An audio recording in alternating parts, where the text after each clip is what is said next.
Hi friends, నా పేరు మహేందర్. మీరు చూస్తున్నది విస్తృత డిజిటల్ సేవ హిమ్మతి ఛానల్. ఫ్రెండ్స్, మనకు వచ్చేసి ఎవరైతే మహిళా అభ్యర్థులు ఉన్నారో వాళ్ళకి గుడ్ న్యూస్ అండి. మహిళా అభ్యర్థులు ఎవరైతే జాబ్ కోసం అనేది ఎదురు చూస్తున్నారో వాళ్ళకి ప్రీ ప్రైమరీ టీచర్ అనే వ్యాకెన్సీతో గవర్నమెంట్ అనేది వివిధ పోస్టులు అనేది ఫిలప్ చేయడానికి ముందుకొచ్చిందన్నమాట. ఇందులో రాజన్న సిరిసిల్ల జిల్లాలో 48 పోస్టులు అనేవి మీకు ఉన్నాయి. మీకు వచ్చేసి గౌరవ వేతనం అంటే పే స్కేల్ అనేది ప్రీ ప్రైమరీ టీచర్కు 8,000 గాను, అలాగే ఆయాకు 6,000 గాను ఫిక్స్ చేశారనమాట. ప్రీ ప్రైమరీ టీచర్కు 8,000, ఆయాకేమో 6,000గా నిర్ణయించారు. మీరు ఏం చేస్తారంటే first of all me education qualification ఒకసారి చెక్ చేసుకోండి. మీ ఎడ్యుకేషన్ క్వాలిఫికేషన్ ఇంటర్మీడియట్ కనుక ఉంటే మీరు ఎలిజిబుల్ అన్నమాట ప్రీ ప్రైమరీ టీచర్కు. ఆయా పోస్టుకి ఏమో 7వ తరగతి సరిపోతుంది. సో మీరు ఒకవేళ ప్రీ ప్రైమరీ టీచర్ కోర్స్ అనేది కంప్లీట్ చేసి ఉంటే వాళ్ళకి ప్రిఫర్ అనేది ఇవ్వగలుగుతుంది. ప్రీ ప్రైమరీ టీచర్ కాకుండా ఇంకా టీటీసీ చేసిన వాళ్ళు ఉంటారు, అంటే ప్రాథమిక విద్య కోసం వాళ్ళు టీటీసీ చేసిన వాళ్ళు ఉన్నారు కదా, వాళ్ళని కూడా ప్రిఫర్ చేయడం అనేది జరుగుతుందన్నమాట. ఎందుకంటే చిన్నపిల్లలకి వాళ్ళకి బోధన ఎలా చేయాలనేది ఒక కోర్స్ అనేది కంప్లీట్ చేసిరు కాబట్టి వాళ్ళకి కొంచెం ఇంపార్టెన్స్ అనేది ఎక్కువ ఇస్తారు. ఇది మెయిన్గా స్థానికత బేస్ చేసుకొని ఉంటుందన్నమాట. 18 ఏళ్ల నుండి 44 ఏళ్ల వరకు ఎవరైతే మహిళలు ఉన్నారో వాళ్ళు ఈ పోస్టులు అప్లై చేయడానికి అర్హత అనేది పొందుతారు. మీరు పోస్టుల సంఖ్యను ఒకసారి పరిశీలించినట్లయితే ప్రీ ప్రైమరీ టీచర్ 48 ఉన్నాయి, అలాగే ఆయా పోస్టులు 48 ఉన్నాయి. సో మొత్తం 96 పోస్టులు అనేవి మీకు ఉన్నాయి. సో ఈజీగా జాబ్ అనేది రావడానికి ఒక గొప్ప అవకాశం. ఎందుకంటే డిస్టిక్ లెవెల్లో 96 ఎప్పుడు అనేది ఉండదు. దాదాపు డిఎస్సిలోనే అరాకొర అంటే 1, 2 కొన్ని సబ్జెక్టులో 0 ఇట్లాంటి నంబరింగ్ తోటి ఉన్నది. కానీ దీంట్లో మీకు ఎక్కువ జాబ్ రావడానికి అనేది చాయిస్ అనేది మీకు ఎక్కువ ఉంది, చూసుకోండి. నెక్స్ట్ వచ్చేసి దీనికి వయస్సు అనేది మీరు 18 ఏళ్ల నుండి 44 ఏళ్ల వరకు ఉండాలి. సో ఎస్సీ, ఎస్టీ, బీసీ ఈ అభ్యర్థులకు 3 ఏళ్ల సడలింపు ఉంటుందంటే 44 + 3 47 వరకు అప్లై చేసుకోవచ్చు అన్నమాట మీరు. సో నెక్స్ట్ వచ్చేసి ఇంకా ఎవరైతే ఫిజికల్లీ హ్యాండిక్యాప్డ్ ఉన్నారో వాళ్ళకి 10 ఏళ్ల వయసు సడలింపు ఉందండి. 10 ఏళ్ళు అంటే మీరు 44 + 10 వేసిన 54 ఏళ్ల వరకు మీరు అప్లై అనేది చేసుకోవచ్చు అన్నమాట. ఇది ఎలా ఎంపిక చేస్తారని మీకు డౌట్ రావచ్చు. ఫస్ట్ ఏమేమి సర్టిఫికెట్లు కావాలో ఒకసారి చూద్దాం. ఏమేమి సర్టిఫికెట్లు అంటే మీ ఎడ్యుకేషన్ సర్టిఫికెట్లు అంటే 10th memo, pre primary teacher apply చేస్తున్నారనుకోండి 10th మెమో, అలాగే ఇంటర్ మెమో, అలాగే ఇంకేమైనా అదనపు క్వాలిఫికేషన్లు అంటే టీటీసీ కానీ లేదంటే ఇంకా ఏదైనా ప్రీ ప్రైమరీ కోర్సు స్పెషల్గా చేసి ఉంటే కనుక ఆ కోర్సు వివరాలది సర్టిఫికెట్ అనేది మీరు సమర్పించాల్సి ఉంటుందన్నమాట. అలాగే ఆయా పోస్టుల గురించి మీకు డౌట్ రావచ్చు. ఆయా పోస్టుల గురించి ఏమేమి సర్టిఫికెట్లు ఉంటాయి? ఆయా పోస్టులకు కేవలం క్వాలిఫికేషన్ 7th క్లాస్ మాత్రమే. ఈ 7th క్లాస్లో మీరు ప్రోగ్రెస్ అనేది పొంది ఉంటారు. ఆ ప్రోగ్రెస్ కార్డును సబ్మిట్ చేస్తే సరిపోతుంది. అంటే మీరు ప్రోగ్రెస్ కార్డు ఉంటే సబ్మిట్ చేయండి, లేదా మీ స్కూల్లోకి వెళ్ళి లేదండి, ఖచ్చితంగా మీకు ప్రోగ్రెస్ కార్డ్ అనేది ఇస్తారు ఖచ్చితంగా.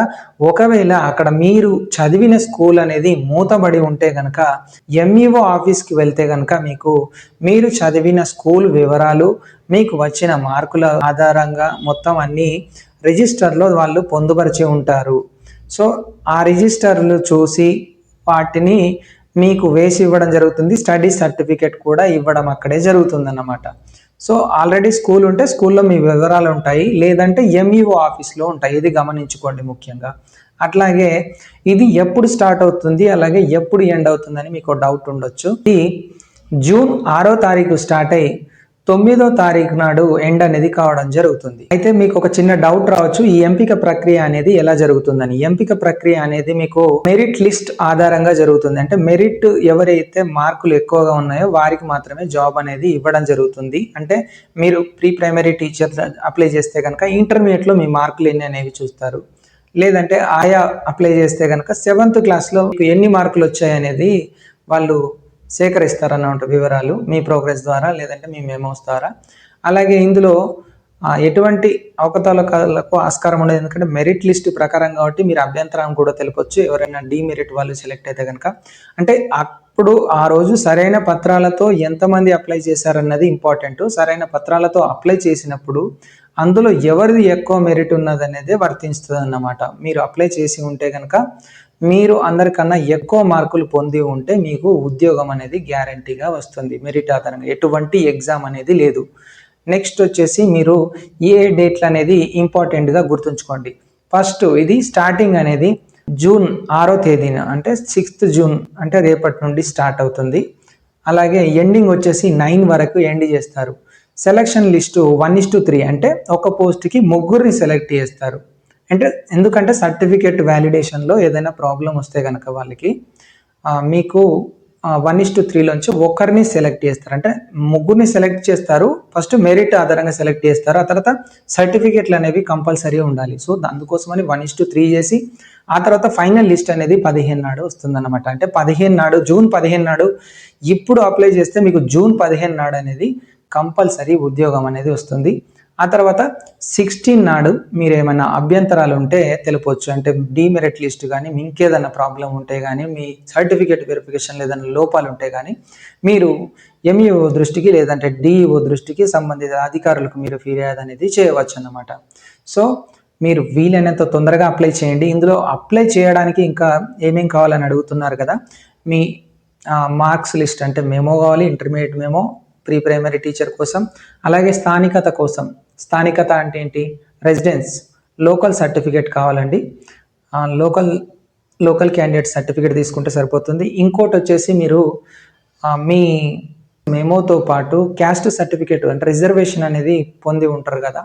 సో రిజర్వేషన్ కోసం అంటే ఏజ్ రిలాక్సేషన్ కోసం ఉంది అది. సో మీ క్యాస్ట్ సర్టిఫికేట్ అనేది సబ్మిషన్ కంపల్సరీ. సో మీ క్యాస్ట్ సర్టిఫికేట్, మార్క్స్ మెమోస్ అంటే 10th ఇంటర్, అలాగే ఇంకా రెసిడెన్స్ సర్టిఫికేటు స్థానికత కోసం ఈ 3 పత్రాలు అనేవి కంపల్సరీ తీసుకెళ్ళండి. కొన్ని అంటే 2-3 సెట్లు జిరాక్స్ తీసుకొని వాటిపైన గెజిటెడ్ సైన్ కూడా చేసుకోండి. అంటే వాళ్ళు ఎన్ని సెట్లు అడుగుతారు అనేది మెన్షన్ అనేది చేయలేదు. రాజన్న సిరిసిల్ల డిస్టిక్ ఇల్లంతకుంట మండల్ మన లోకల్ మండల్లో వచ్చేసి దాచారం, వల్లంపట్ల, కందికట్కూర్, అలాగే వంతడుపుల ఈ 4 ఊర్లలో పోస్టులు అనేవి వేకెన్సీ అనేది ఉన్నాయి. సో వీళ్ళని తొందరగా అప్లై చేయండి. అంటే ఇప్పుడు సపోజ్కి దాచారం కింద బొట్టుమీదిపల్లి ఉంది, వాళ్ళు ఎలిజిబులే. అలాగే ఇంకా వంతడుపుల కింద అదేంటి తెనుగువారిపల్లి అని ఉంటుంది, వాళ్ళు ఎలిజిబులే. సో ఇట్లా కొన్ని గ్రామాల కింద కొన్ని పల్లెలు అనేవి అప్పట్లో జత చేయడం జరిగింది, వాళ్ళు కూడా అప్లై చేయండి. మేబీ లాస్ట్ మినిట్లో మీ దరఖాస్తు అనేది ఫైనలైజ్ కావచ్చు. అప్లై చేయడంలో తప్పైతే లేదు కదా, మీ రెవెన్యూ విలేజ్ అయితే అదే ఫస్ట్ నుండి. సో అప్లై చేయడానికి అయితే ట్రై చేయండి. మోస్ట్లీ స్థానికత అంటే ఆ ఊరు వాళ్ళనే తీసుకునే ఛాన్స్ అనేది అయితే ఎక్కువగా ఉంది.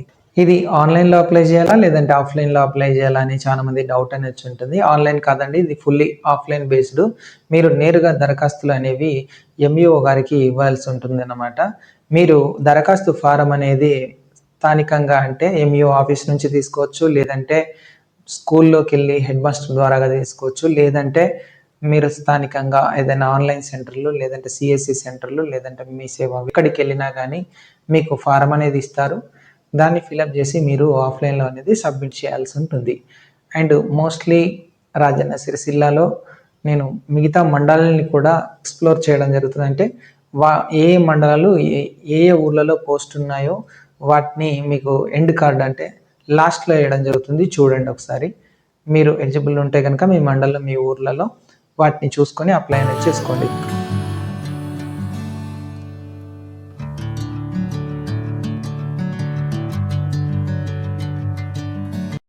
సో ఇది ఫ్రెండ్స్ ఇప్పటి వరకు ఉన్న అప్డేట్. మరిన్ని అప్డేట్స్ కోసం మా ఛానల్ లైక్ చేయండి, అలాగే షేర్ చేయండి. ఛానల్ కొత్తగా విజిట్ చేస్తే మాత్రం సబ్స్క్రైబ్ చేయండి. Thanks for watching this video. Have a nice day.